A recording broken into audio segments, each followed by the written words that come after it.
6 ماہ رمضان المبارک نزول توریت حضرت موسیٰ علیہ السلام پر مولا امام حسن عسکری علیہ السلام فرماتے ہیں کہ امیر المومنین مولا امام علی علیہ السلام نے فرمایا کہ جناب موسیٰ علیہ السلام نے بنی اسرائیل سے وعدہ کیا تھا کہ جب تم لوگ فرعون سے نجات پاؤ گے تو حق تعالیٰ تمہارے لیے ایک کتاب بھیجے گا جو اوامر و نواہی پر مشتمل ہوگی اور اس میں حدود و احکام اور فرائض ہوں گے۔ جب ان لوگوں نے نجات پائی اور شام کے قریب پہنچے تو جناب موسیٰ علیہ السلام کتاب لائے۔ اس میں یہ لکھا تھا کہ میں اس شخص کے عمل کو قبول نہیں کرتا جو حضرت محمد مصطفیٰ صلی اللہ علیہ وآلہ وسلم اور مولا امام علی علیہ السلام اور آپ صلی اللہ علیہ وآلہ وسلم کے آل اطہار علیہم السلام کی تعظیم نہیں کرتا اور آپ صلی اللہ علیہ وآلہ وسلم کے دوستوں اور اصحاب کو گرامی نہیں رکھتا جیسا کہ حق ہے۔ اے خدا کے بندو، سمجھو اور گواہ رہنا کہ حضرت محمد مصطفیٰ صلی اللہ علیہ وآلہ وسلم میری مخلوق میں سے سب سے بہتر اور افضل خلائق ہیں اور آپ صلی اللہ علیہ وآلہ وسلم کے بھائی مولا امام علی علیہ السلام ان کی امت میں آپ صلی اللہ علیہ وآلہ وسلم کے وصی اور علم کے وارث اور جانشین ہیں اور آپ صلی اللہ علیہ وآلہ وسلم کے بعد بہترین خلق ہیں اور آل محمد علیہ السلام بہترین آل پیغمبرہ ہیں اور آپ صلی اللہ علیہ وآلہ وسلم کے اصحاب بہترین صحابہ پیغمبرہ ہیں اور آپ صلی اللہ علیہ وآلہ وسلم کی امت بہترین امت ہائے پیغمبرہ ہیں۔ تو بنی اسرائیل نے کہا کہ ہم یہ قبول نہیں کرتے، اے موسیٰ علیہ السلام یہ ہمارے لیے سخت اور دشوار ہے، بلکہ ہم اس کے شرائع قبول کرتے ہیں کہ یہ آسان ہے، اور کیوں کر ہم یہ قبول کریں جبکہ ہم یہ سمجھتے ہیں کہ ہمارا پیغمبر تمام پیغمبروں سے بہتر اور اس کی آل تمام پیغمبروں کی آل سے بہتر ہے، اور ہم جو اس کی امت میں ہیں تمام پیغمبروں کی امتوں سے بہتر ہیں۔ ہم اس گروہ کی فضیلت کا اعتراف نہیں کرتے جس کو نہ ہم نے دیکھا ہے اور نہ پہچانتے ہیں۔ اس وقت حق تعالیٰ نے حضرت جبرائیل علیہ السلام کو حکم دیا تو انہوں نے اپنے بازوؤں سے فلسطین کے ایک پہاڑ کو جناب موسیٰ علیہ السلام کے لشکرگاہ کے برابر جو ایک فرسخ مربع تھا اکھاڑا اور ان کے سروں پر لا کر بلند کیا اور کہا کہ جو کچھ جناب موسیٰ علیہ السلام تمہارے لیے لائے ہیں اس کو قبول کرو، ورنہ اس پہاڑ کو تمہارے اوپر گرائے دیتا ہوں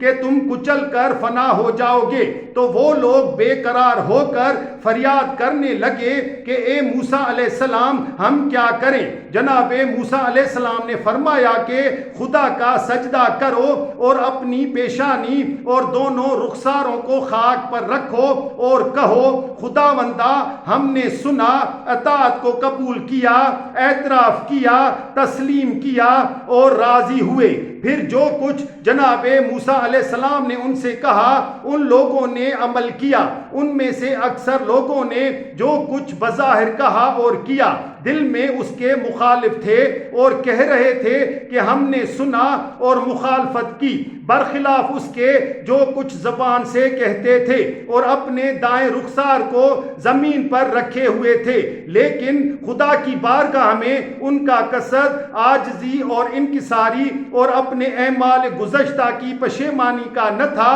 بلکہ یہ اس لیے انہوں نے کیا تھا کہ یہ دیکھیں پہاڑ ان پر گرتا ہے یا نہیں۔ پھر بائیں رخسار کو اسی قصد سے رکھا تو حضرت جبرائیل علیہ السلام نے جناب موسیٰ علیہ السلام سے کہا ان میں سے اکثر لوگوں کو برباد کر دوں گا، کیونکہ انہوں نے ظاہری طور پر اعتراف کیا ہے اور چونکہ حق تعالیٰ بھی دنیا میں لوگوں کے ظاہر حال کے موافق سلوک کرتا ہے، اس لیے ان کا خون محفوظ ہے اور وہ امان میں رہیں گے، لیکن آخرت میں ان کا معاملہ خدا پر ہے کہ وہاں وہ ان کے برے اعتقاد اور فاسد نیت کے سبب سے ان پر عذاب کرے گا۔ پھر بنی اسرائیل نے دیکھا کہ وہ پہاڑ دو ٹکڑے ہوا، ایک ٹکڑا مروارید سفید کا ہو کر آسمان کی جانب گیا اور آسمانوں کو پھاڑتا ہوا ان کی نگاہوں سے غائب ہو گیا، اور دوسرا ٹکڑا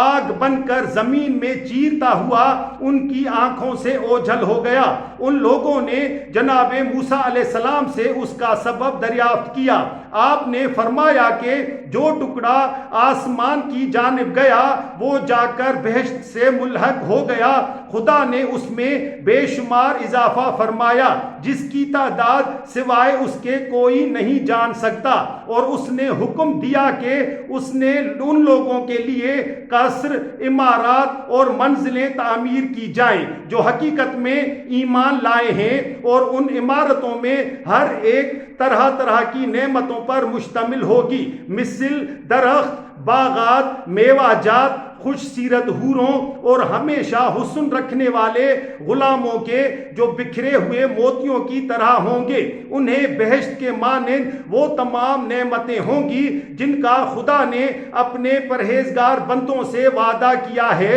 اور وہ ٹکڑا جو زمین میں گیا وہ جہنم سے ملحق ہوا، اور حق تعالیٰ نے اس میں بھی بے شمار ٹکڑوں کا اضافہ کیا اور حکم دیا کہ اس سے کافروں کے لیے جو اس کتاب کے حکم سے منکر ہوئے قصر و مکانات اور منزلیں بنائیں جو طرح طرح کے عذاب سے بھری ہوں گی، مثل آتشی دریاؤں، غسلی و غساق کے حوضوں، خون و پیپ اور میل کچیل کے رود خانوں کے، اور ان میں موکلان دوزخ ان کے عذاب کے لیے ہاتھ میں گرز لیے ہوں، اور تھوہڑ کے درخت اور زہردار گھاس، سانپ، بچھو اور گولیاں، غلے اور زنجیریں اور تمام قسم کے عذاب اور ہر طرح کی بلائیں ہوں گی۔ خدا نے اہل دوزخ کے لیے مہیا کی ہیں۔ جناب رسول خدا صلی اللہ علیہ وآلہ وسلم نے اپنے زمانے کے بنی اسرائیل سے فرمایا کہ کیا خدا کے عذاب سے نہیں ڈرتے،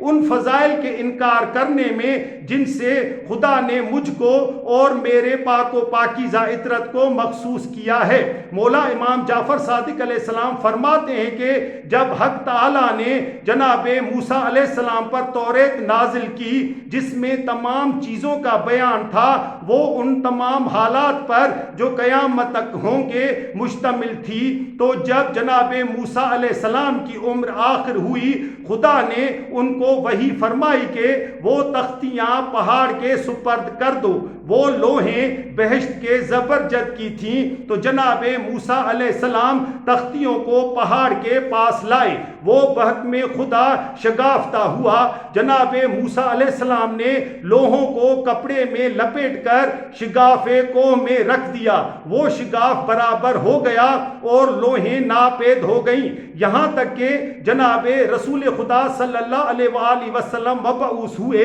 ایک مرتبہ اہل یمن کا قافلہ جناب رسول خدا صلی اللہ علیہ وآلہ وسلم کے پاس آیا۔ جب وہ اس پہاڑ کے قریب پہنچا، پہاڑ میں شگاف ہوا اور وہ لوہیں ظاہر ہوئیں۔ ان لوگوں نے ان کو لے کر جناب رسول خدا صلی اللہ علیہ وآلہ وسلم کی خدمت میں حاضر کیا۔ وہ سب اس وقت تک ہمارے پاس ہیں، اور جناب رسول خدا صلی اللہ علیہ وآلہ وسلم فرماتے ہیں کہ قرآن کو اس لیے فرقان کہتے ہیں کہ اس کے آیات و سورے متفرق طور پر نازل ہوئے بغیر اس کے کہ لوح پر مرقوم ہوں، اور توریت و انجیل و زبور ہر ایک یکجا تختیوں اور اوراق پر لکھی ہوئی نازل ہوئی۔